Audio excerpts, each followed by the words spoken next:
चार करामाती बहुएं भाग 4 तेजल्लो का आगमन और लंबो की कथा।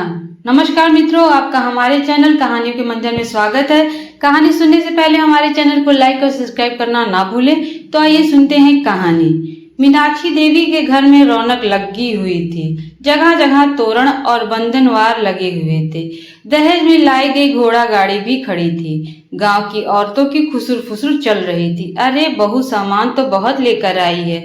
अरे बहन बहू थोड़ी मोटी भी है, फला फला। तभी मीनाक्षी देवी ने कहा कि आज और अभी मुंह दिखाई की रस्म होगी, अतः सभी महिलाएं बहुरानी को आशीर्वाद देकर जाएं।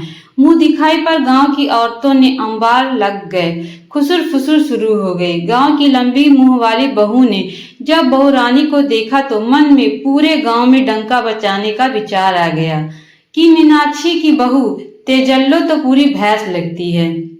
लंबे मुंह वाली बहू के पेट में दर्द होने लगा। बात तो पच नहीं रही थी। जाकर मीनाक्षी देवी को कह ही दिया, बधाई हो चाची, सामान अच्छा मिला है। मीनाक्षी देवी गर्वित होकर बोली, वो सब तो ठीक है, पर बहू कैसी लगी? लंबे मुंह वाली बोली, आपकी बहू तो साक्षात अमीबा है। अमीबा? अमीबा का मतलब? मीनाक्षी देवी की भौवें तन गई। माफ करना चाची जी, मेरे कहने का मतलब है बहू तो साक्षात माँ अंबिका है। लंबे मुंह वाली ने बात बना ली। मीनाक्षी देवी खुश हुई। लंबे मुंह वाली बहू को कुछ हल्कापन महसूस हुआ किंतु पेट से अभी भी कुछ नुक्स निकालने का दर्द बाकी था। कुछ शीर्षक नहीं मिला तो पहुंच गई घोड़ा गाड़ी के पास और बात लगी बनाने। अरे ये घोड़ा तो मुझसे अड़ियल सा लगता है, देखो कैसे औरतों को ताक रहा है। गांव की औरतें कहने लगी, हाँ तुझे तो सारे जीव जंतु ताकते हैं। हम तुम्हारे उस जीवन कथा को आज भी याद करके हंसते हैं जब तुम फिल्मों में काम करने निर्देशक के पास गई थी। लंबे मुंह वाली बहू जल भुन गई, जैसे उसके जख्मों पर हल्दी मिर्च का लेप लगा दिया गया हो, और वहां से चली गई। मीनाक्षी देवी ने पूछा, क्या कहानी है लंबे मुंह वाली बहू की? किस फिल्म में भाग लेने गई थी? गांव की एक औरत बोली, अरे मीनाक्षी देवी, तुम्हें नहीं पता तो सुन लो। एक बार पास के ही गांव के किसी फिल्म की शूटिंग हो रही थी।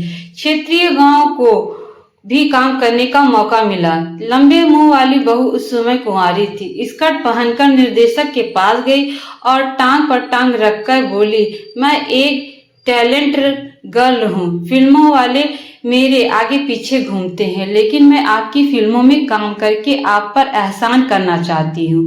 क्या मुझे आपकी फिल्मों में हीरोइन का रोल मिल सकता है?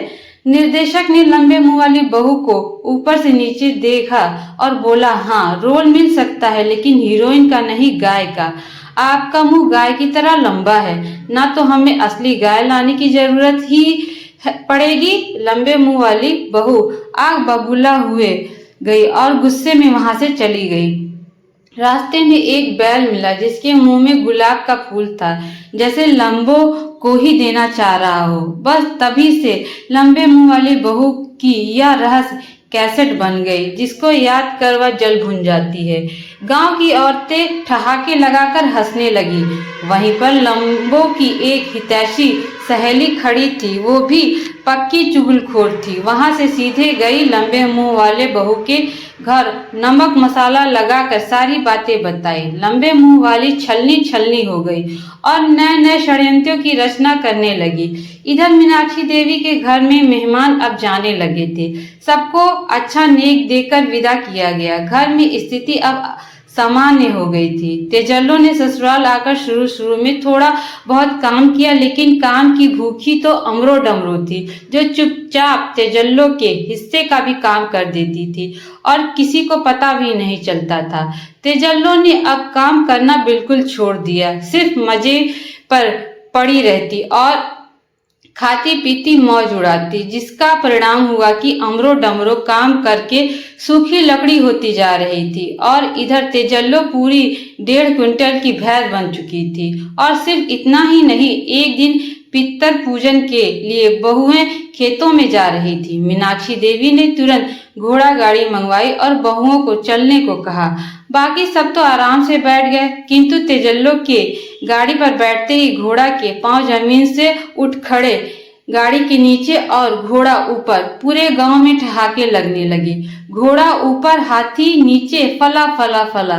अब तो मीनाक्षी देवी चिंता में डूब गई कि दो बहुएं आई, दोनों में अंतर आकाश पाताल का है। एक पूरी सांड है तो एक दूसरी सूखी झाड़ी। अब क्या किया जाए? मीनाक्षी देवी चिंता में डूब गई।